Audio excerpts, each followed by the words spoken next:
दोस्तों, स्विट्जरलैंड आज यूरोप की सबसे पावरफुल इकोनॉमी से एक है। जी हाँ, जो अपने बैंक्स, फाइनेंशियल सर्विसेज और फाइनेंशियल सेक्टर के बाकी टूल्स के लिए जाना जाता है। और पिछले 100 सालों से उन्होंने कोई बड़ी गिरावट अपनी इकोनॉमी में नहीं देखी है। लेकिन अब ऐसा क्या हो रहा है कि स्विट्जरलैंड भी कोलैप्स हो सकता है, और इसके पीछे भी वही फैक्टर्स हैं जिन्होंने उन्हें इतना अमीर बनाया था। तो आखिर क्यों बर्बाद होने वाला है स्विट्जरलैंड, और क्या इसे बचाया जा सकता है? आइए जानने की कोशिश करते हैं आज के इस वीडियो में। लेकिन वीडियो शुरू होने से पहले अगर आप चैनल पर नए हैं या आपने अभी तक चैनल को सब्सक्राइब नहीं किया है तो चैनल को सब्सक्राइब करना और बेल आइकॉन दबाना बिल्कुल ना भूले। दोस्तों, स्विट्जरलैंड की तरक्की की सबसे बड़ी वजह वहाँ का फाइनेंशियल सेक्टर है, और वहाँ की 10% जनसंख्या इसी सेक्टर में काम करती भी है। स्विट्जरलैंड में 18वीं शताब्दी से ही दुनिया भर के लोग अपना काला धन जमा करवाने के लिए जाते हैं, क्योंकि यहाँ पर तब की सरकार ने ये लॉ पास कर दिया था कि कोई भी बैंक अपने कस्टमर की जानकारी को किसी और के साथ शेयर नहीं कर सकता है।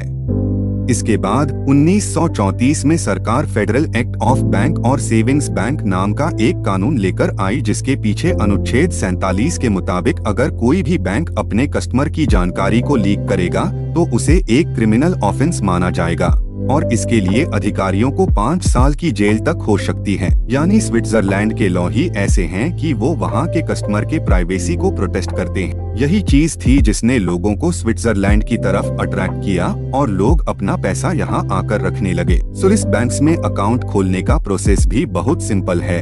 आपको सिर्फ एक पासपोर्ट जैसे बेसिक डॉक्यूमेंट और मिनिमम बैलेंस मेंटेन करने पर यहाँ पर एक अकाउंट खुला हुआ मिल जाता है। एक सर्वे के मुताबिक स्विट्जरलैंड के बैंक्स में अभी $7.9 ट्रिलियन जितना पैसा जमा, जिसमें से 50% बाकी देश से आए लोगों ने जमा किया है।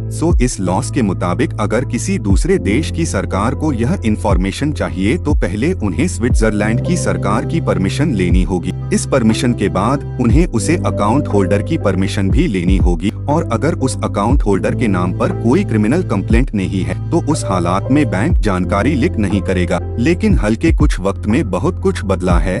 दोस्तों, एक बैंक की सबसे बड़ी क्वालिटी ये नहीं होती कि वो आपकी प्राइवेसी को प्रोटेक्ट करें, बल्कि उसका सबसे बड़ा हथियार वेल्थ मैनेजमेंट होता है, और लोगों का इन बैंक्स पर भरोसा करना भी जरूरी है। स्विस बैंक पर हमेशा से ही दुनिया का भरोसा था, लेकिन क्रेडिट स्विस की डिक्लाइन ने बहुत से लोगों को चिंता में डाल दिया है, और वो अपना पैसा स्विट्जरलैंड से बाहर निकाल रहे हैं। जी हाँ, क्रेडिट स्विस वहाँ का दूसरा सबसे बड़ा बैंक हुआ करता था, और उनके बिजनेस प्रैक्टिसेज को लेकर हमेशा ही मीडिया में सवाल उठाते रहे हैं, क्योंकि एक स्विस बैंक होने के कारण हमेशा इल्जाम उन पर लगा है कि वो अमीर लोगों को टैक्स चुराने में मदद कर रहे हैं, और इसके लिए उन पर लगातार फाइनेंस भी लगते रहते थे। 2014 में उन्हें $4 बिलियन सेटलमेंट के रूप में देने पड़े थे, जब उन्होंने अपने क्लाइंट्स को टैक्स चुराने में मदद की थी। फिर 2017 में भी उन्होंने $5 बिलियन पे किए थे, और इस बार केस मॉर्गेज बक्ड सिक्योरिटीज की फ्लोरिलेन सेल का था।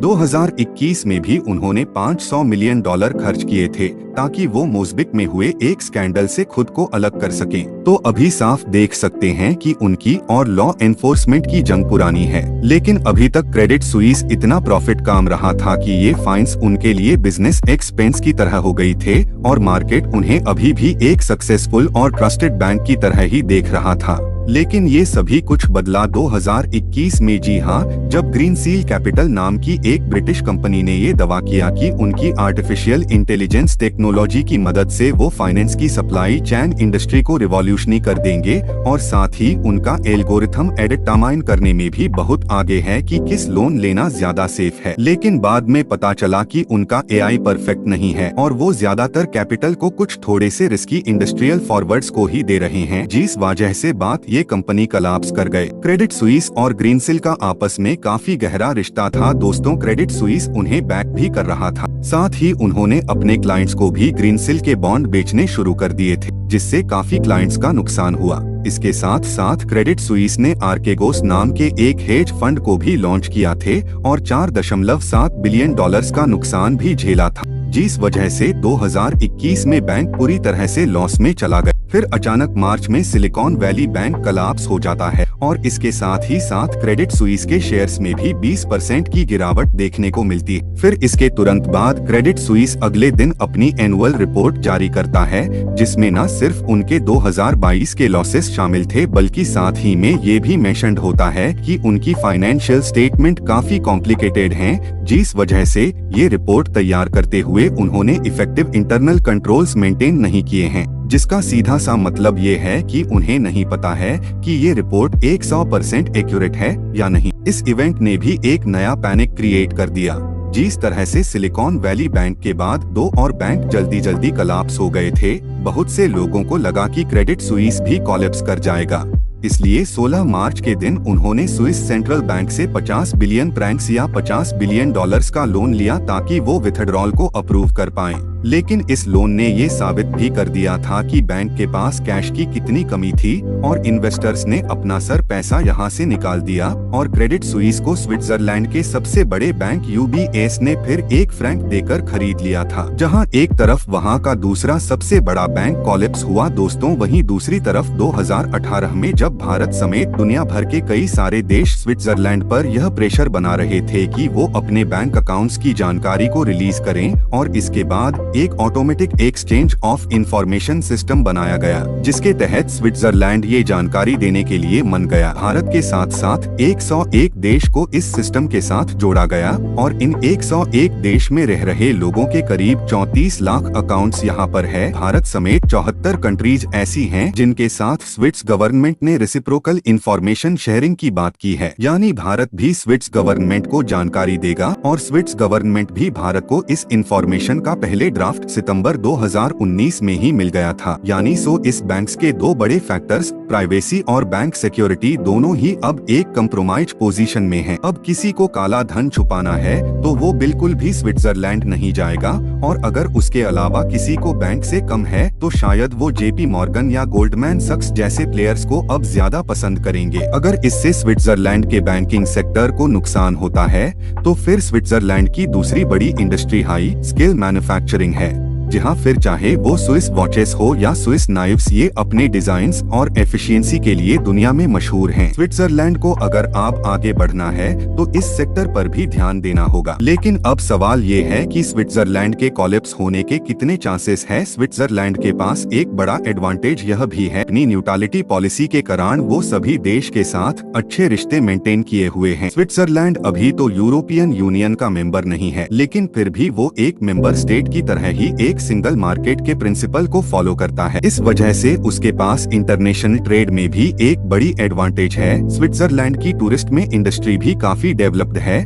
और ये भी उनकी इकोनॉमी बड़े कोलैप्स बचा लेगी। तो एक तरह से कहा जाए तो हम स्विट्जरलैंड का कोलैप्स तो नहीं देखेंगे, लेकिन अब उनकी इकोनॉमी जरूर ट्रांसफॉर्म होगी। हो सकता है कि वो यू को पार्ट बनाने के लिए भी राजी हो जाए।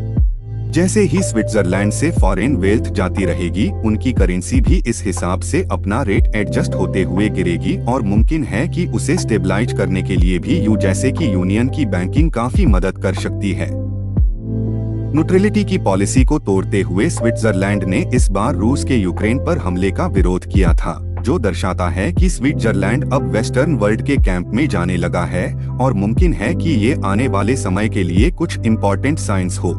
लेकिन अब स्विट्जरलैंड इस बात को लेकर रो नहीं सकता कि बाकी देश उसे पर बैंकिंग लॉस को चेंज करने का प्रेशर बना रहे हैं, क्योंकि स्विट्जरलैंड ऐसा करके इंटरनेशनल टेररिज्म और मनी लॉन्ड्रिंग को प्रमोट कर रहा था।